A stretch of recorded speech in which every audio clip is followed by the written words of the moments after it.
Madali naman sagutin yun eh. Ba't gawa raw ng tao? Ba't kagawa lang ng tao yung naniniwala ka? Bakit? Yung bang kinakain mo, yung dinadamit mo, yung bang pinggan na kinakainan mo, sino gumawa? Ang tao rin gumawa nun eh. Tanong, ba't nga tao gumawa? Kasi kung ipapagawa ng Diyos yung Biblia sa manok, hindi mo maintindihan. Di ba? Meron eh. Ang pangit kasumulat. Yan naman, pangit-pangit naman kasulat mo, sulat manok. O, tell mo, hindi mo pala maintindihan yung sulat ng manok. Ipagawa ba ng Diyos yan sa anghel, maintindihan mo? Hindi. Ang Biblia para sa tao. Kaya, tao ang pinagawa ng Diyos para maintindihan ng tao ang Biblia. Yan ang dapat na maintindihan doon. Hindi ko mo ginawa ng tao, hindi ka naman niniwala.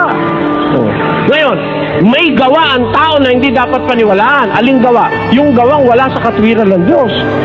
Di ba? Yun ang hindi mo dapat. Yung kasinungalingan, yung pandaraya, yun ang huwag mong paniwalaan. Pero ang Biblia, isinulat ng tao, inimprenta ng tao. Sabi ng Biblia, igalang mo yung ama't ina. Magsitalima kayo sa inyong magulang sa Panginoon. Tama ba o hindi?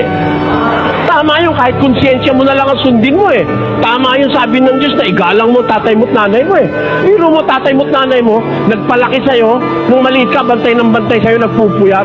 Tapos paglaki mo, dadapog-dapugan mo, tarantado ka. Dapat igalang mo yung magulang mo. Sabi nga ng pasyon, kahit natagtarin mo ang laman at ang iyong buto, 10 ng iyong tanang balahibo, hindi sapat ibayad sa utang sa magulang mo. Tamo? Kaya ang magulang, pinagkakautangan mo ng loob. Dapat mo bang paniwalaan o hindi? Dapat.